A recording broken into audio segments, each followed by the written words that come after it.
Thank you, Mr. Chairman. Thank you for holding this hearing to consider the federal role in scientific research and development and how best to capitalize on federal investments.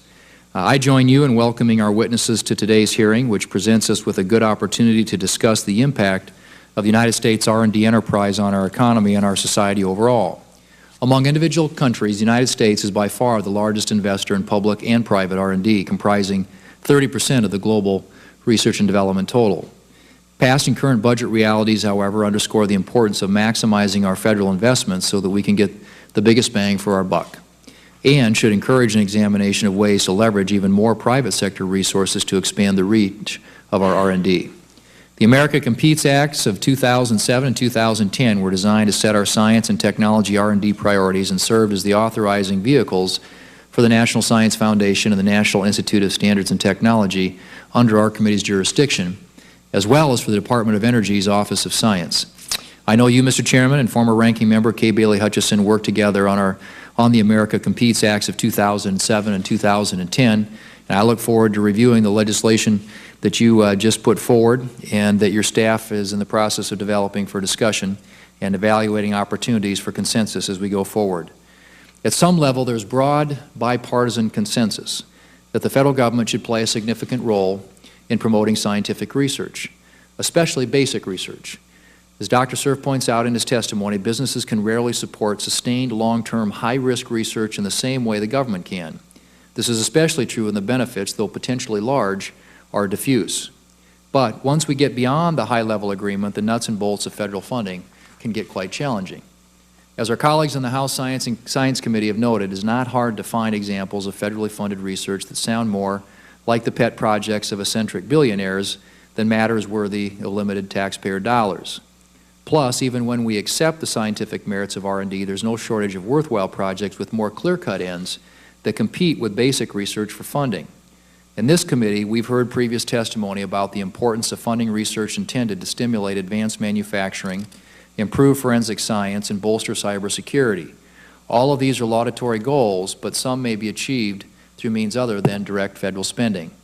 For example, I introduced an amendment to the tax extenders legislation in May that would simplify and make permanent the R&D tax credit.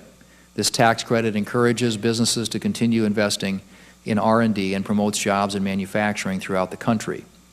In my view, the federal R&D enterprise is at its best when it supports important basic research that is foundational to discovery. For example, in my home state of South Dakota, researchers a mile below the surface at the Sanford Underground Research Facility, or SURF, in Leeds, South Dakota, have been conducting a world-class experiment to detect dark matter. While the applications of this research are yet to be fully understood, such research contributes to our understanding of how the universe works. I'm pleased to note that NSF and DOE recently announced that they have jointly selected a portfolio of projects for the second generation of dark matter direct detection experiments that will include another new experiment housed at SURF. These existing and future dark matter experiments, which present compelling goals and opportunities for U.S. leadership in the physical sciences, include more than 100 collaborators representing 17 universities around the world, including South Dakota School of Mines and Technology and the University of South Dakota, as well as national laboratories in the United States, the UK, and Portugal. Federal support for fundamental research, such as that underway at SURF and at universities across the country, can provide the foundation for many new innovations. These discoveries often provide useful applications far afield from the original focus. Yet to help recognize potential applications, a recent National Academy of Sciences report highlighted the need to improve the metrics and measures that track and evaluate these publicly funded research programs and their ultimate impacts on society. Along these lines, I look forward to hearing from our witnesses today about ways to better maximize the benefits of federally funded research as well as barriers that are inhibiting innovation.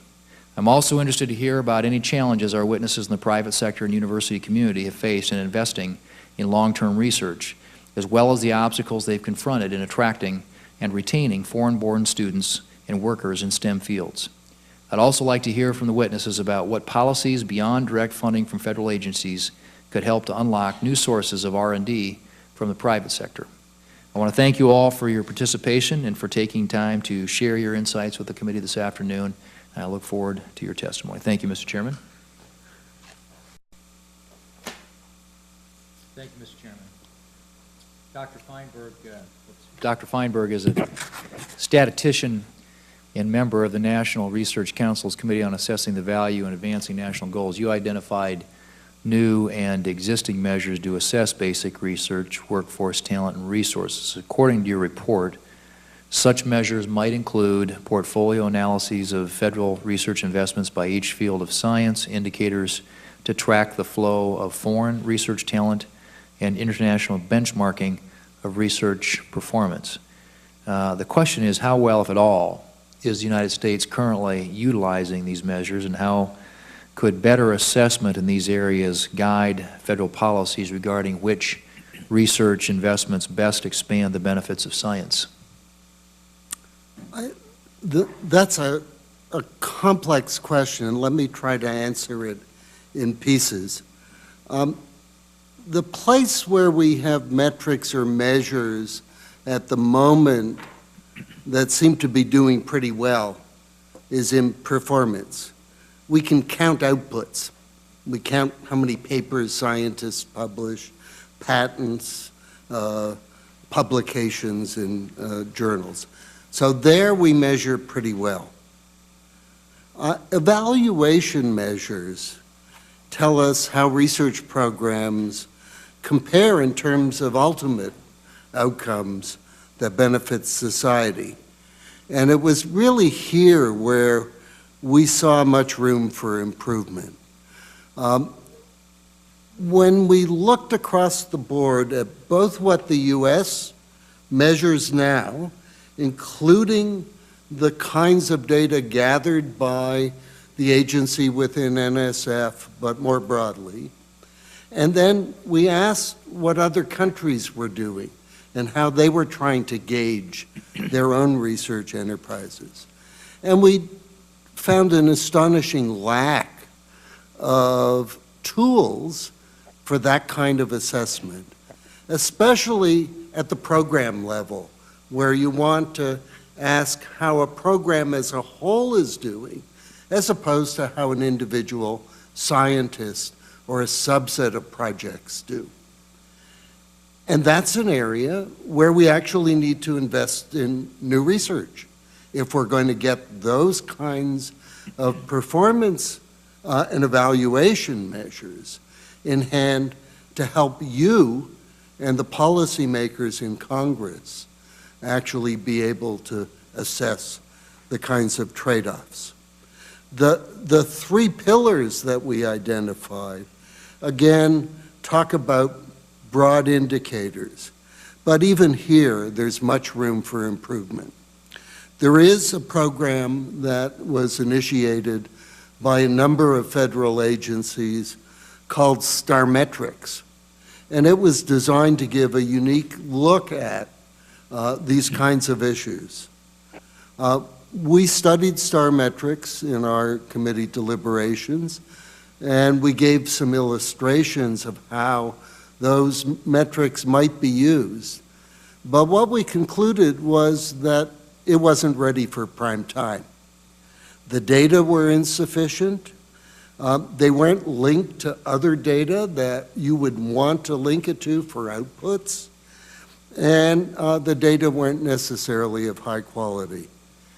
And they weren't accessible by researchers who could provide the feedback to government agencies and make it work. And so I think that we have a long way to go to be able to really take stock of the real benefits and to be able to weigh decisions about different kinds of programs at a fairly high level. Dr. Cerf, without a coordinated strategy, the potential exists for multiple agencies with similar research programs to fund duplicative or overlapping research. What duplication have you witnessed or come across in your capacity at Google or as a member of the advisory boards for NSF and NIST?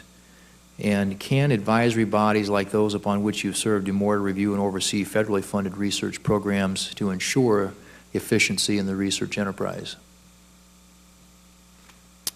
So this is a really interesting question, Senator, because efficiency is not always manifest in the research enterprise. In fact, I must say, although I don't depend upon them, accidents are sometimes the most important sources of surprising and successful research.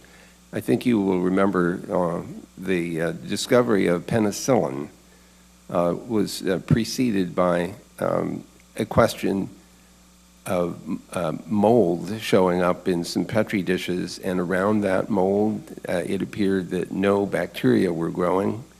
And Fleming, to his credit, instead of discarding this and saying, well, there must be something wrong, said, that's funny.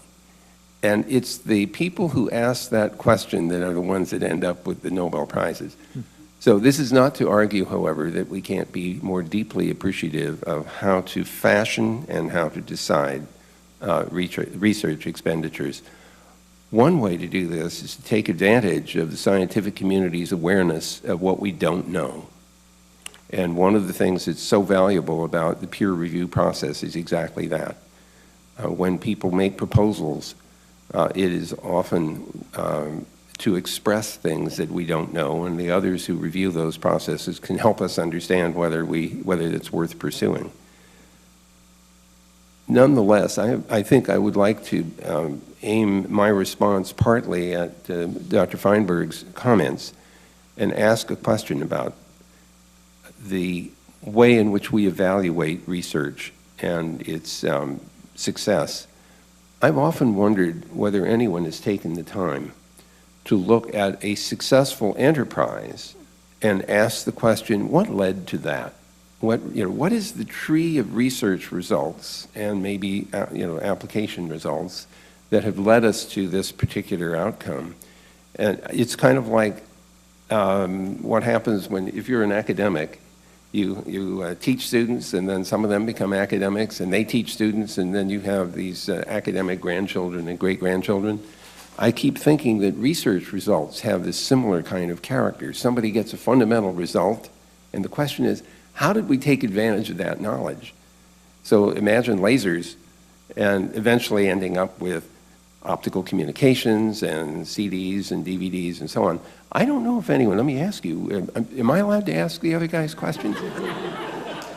Let me ask Dr. Feinberg, does anyone try to lay out the ancestry of these successful results? And if they don't, maybe we should, because it would give us some insight about how this actually works. People actually do that, but there's an interesting side question. That is, that's a case study, and people do such case studies in universities today. The more interesting question is what would have happened if we hadn't funded the research program and it hadn't produced these outcomes. Where would American society be? Where would American industry be?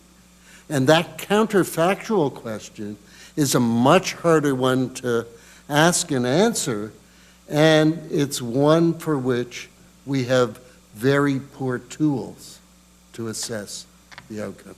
Mr. Chairman, I think their questions of each other may be better than mine. I don't think that's really necessary to this hearing, but I'm glad that the Senator from Massachusetts has arrived, because he could probably. Let me just ask, because you mentioned Dr. Feinberg, and as the National Academy's report has identified, that the United States lacks an institutional capability for systematically evaluating the nation's research enterprise, assessing its performance, and developing some of these policy options for research. Isn't the White House Office of Science and Technology Policy well positioned to perform that role?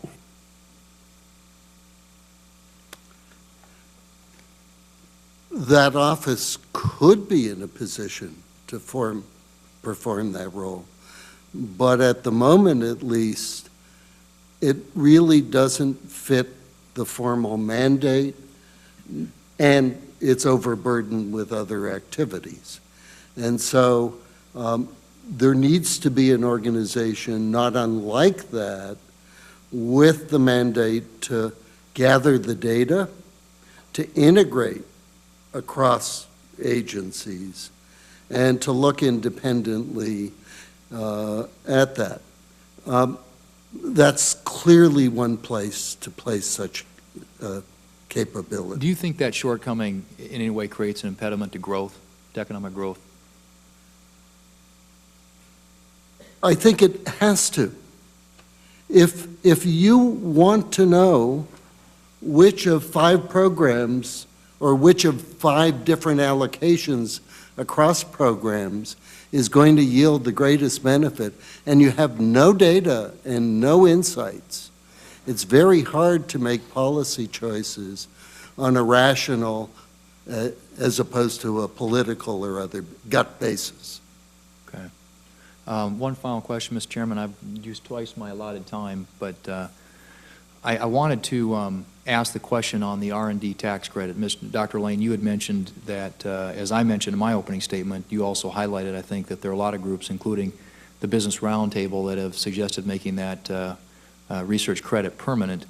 How would that incentivize private businesses to unlock innovation and invest more in long-term R&D, as well as promote jobs in manufacturing? And can you think of any specific examples of how our sort of doing this in fits and starts and temporary extensions has inhibited companies' long-term planning?